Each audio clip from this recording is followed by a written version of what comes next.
Olá, minha gente, tudo bem aí? Bora nós. Olá, minha gente, aqui é o Everton. Está entrando no ar terapeuticamente falando, o novo quadro do nosso canal que está em grande processo de transformação. Nessa semana vou estar falando sobre Deleuze e Guattari e a esquizoanálise.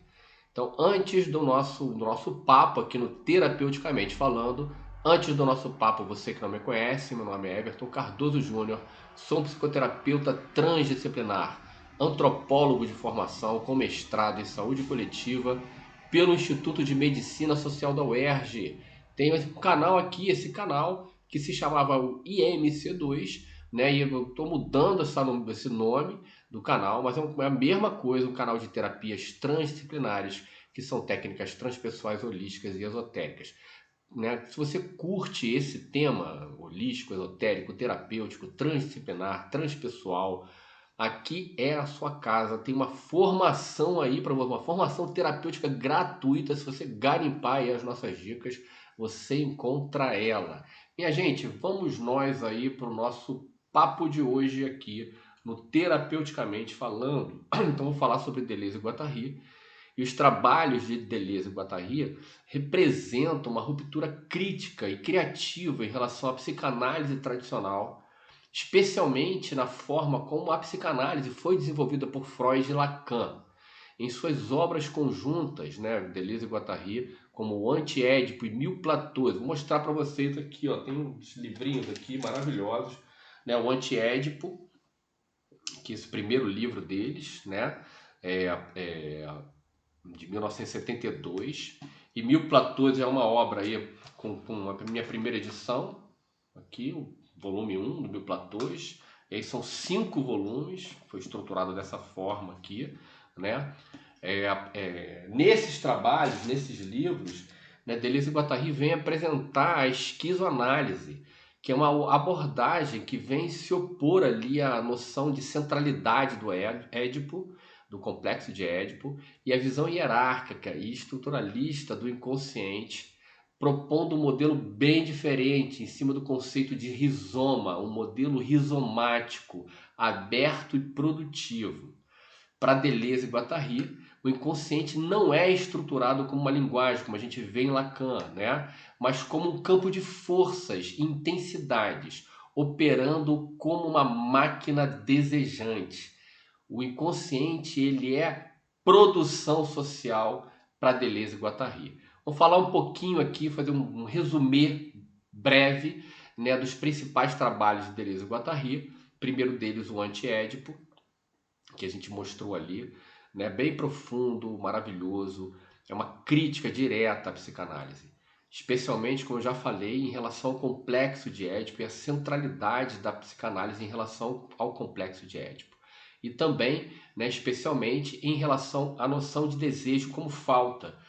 O desejo como falta já, né, conectado desde Kant, passa por Freud, Deleuze e Guattari vai entender que essa é uma visão moralista do desejo, tá? Deleuze e Guattari propõe um conceito de máquinas desejantes, que veem o desejo como um fluxo produtivo, em vez de algo estruturado por uma ausência, pela falta ou pela ordem simbólica, pela cultura, né, pelos valores da cultura.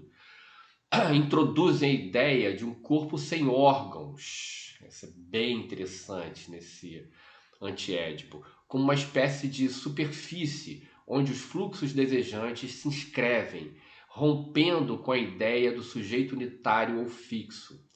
Já em Mil Platôs, né, a obra, né, esse livro, expande os conceitos, né, centrais ali de Deleuze e Guattari, especialmente o conceito de rizoma e multiplicidade, criticando as estruturas hierárquicas e propondo modos de pensamento e organização não lineares e descentralizados.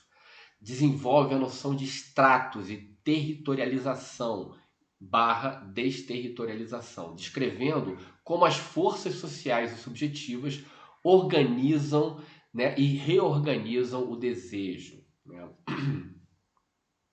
A esquizoanálise é uma proposta como uma alternativa, uma proposta clínica, como uma alternativa à psicanálise.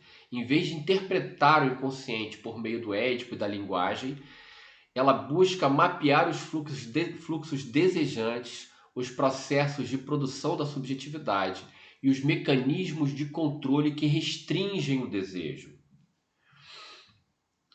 Pegar aqui alguns conceitos fundamentais, né, dessa esquizoanálise, dessa obra aí de Deleuze e Guattari, né? Três conceitos aqui interessantes. Máquinas desejantes, né? O inconsciente é um campo de produção, não de representação, né? O inconsciente ele não é estruturado como linguagem, né? O conceito aqui é que o inconsciente é uma espécie de máquina produtora, produtora de desejo. O corpo sem órgãos, que é uma superfície de intensidade onde o desejo circula livremente, resistindo às organizações impostas pelo simbólico. Interessante, né? Quebrando um pouco, né, a dimensão das regras aqui, o sujeito como criativo, parte do processo, né?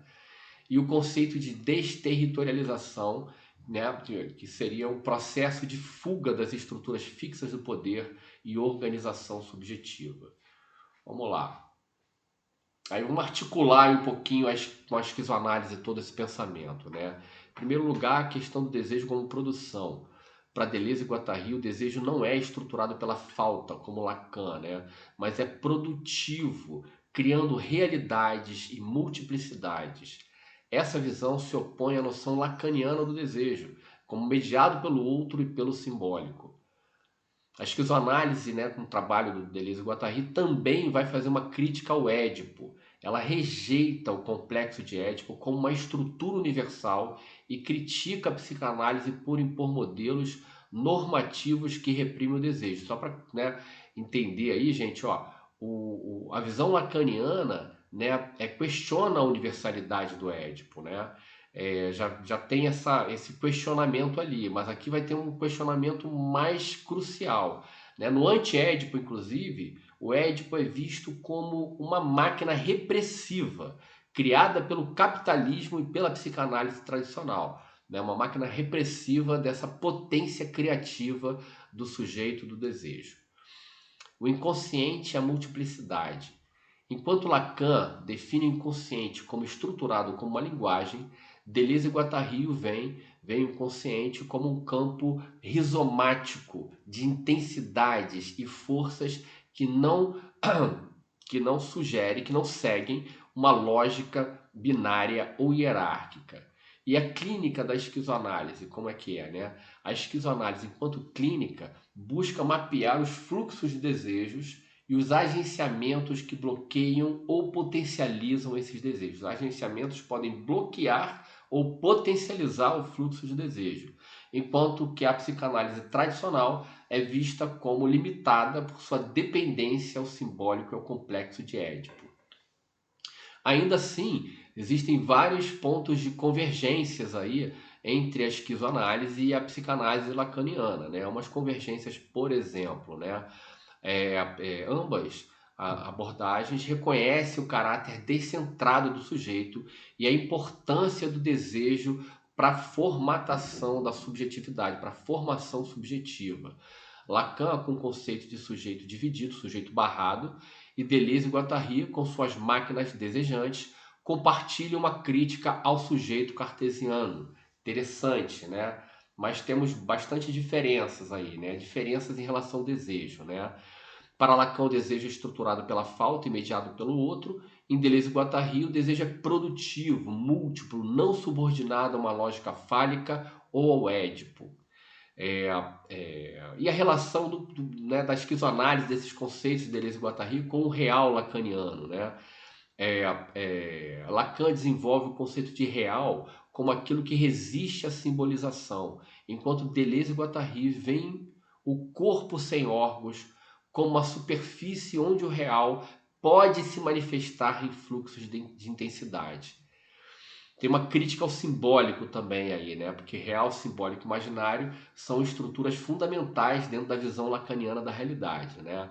E a crítica ao simbólico, Deleuze e Guattari questionam o primado do simbólico em Lacan, argumentando que ele pode operar como uma estrutura repressiva, enquanto eles privilegiam os processos de desterritorialização e criação, a potência criativa, né? O desejo, né, desperta essa potência criativa do humano. Uma visão bem interessante, bem diferente, né? E algumas rupturas, uma ruptura, né? Ambas abordagens valorizam o potencial de ruptura com as estruturas fixas. Lacan enfatiza a travessia da fantasia, do fantasma, e Deleuze e Guattari trabalham com a desterritorialização e a criação de novas formas de subjetivação. Vamos conectar um pouco, né, Deleuze e Guattari, conectar ele um pouco com alguns autores, Freud, Nietzsche, Foucault e Jacques Alain Miller. Deleuze e Guattari criticam Freud por universalizar o conceito de Édipo, mas reconhecem seu papel crucial na descoberta meio pesada, mas na formatação ali, né, do conceito de consciente como um campo dinâmico e produtivo. Nietzsche, a influência de Nietzsche é evidente no trabalho de Deleuze e Guattari. Nietzsche, Spinoza, em especial, né, ao alocar o desejo como uma força criativa, ligada à vontade de potência, em oposição a uma visão mais kantiana e repressora, repressiva de Freud. Também tem relações com o pensamento de Foucault. Foucault se conecta à esquizoanálise e sua crítica às instituições repressivas, incluindo nisso a psicanálise, e em sua visão das práticas de subjetivação como formas de resistência.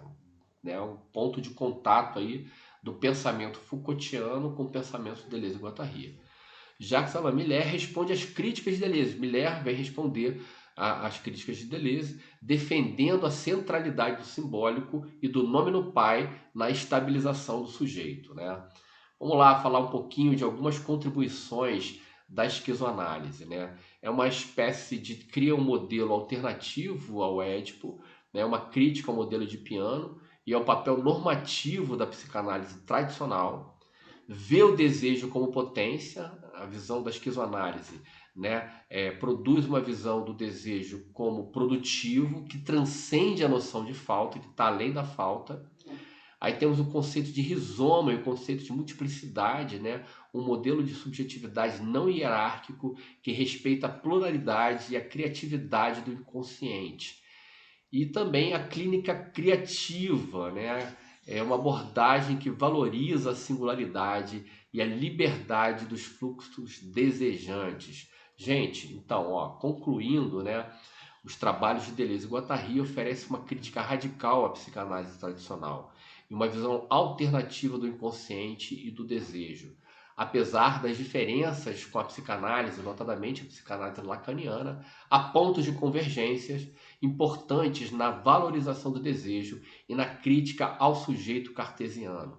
A esquizoanálise amplia o campo clínico e teórico, propondo um modelo inovador e descentrado da subjetividade que continua a influenciar a psicanálise, a filosofia e as ciências sociais.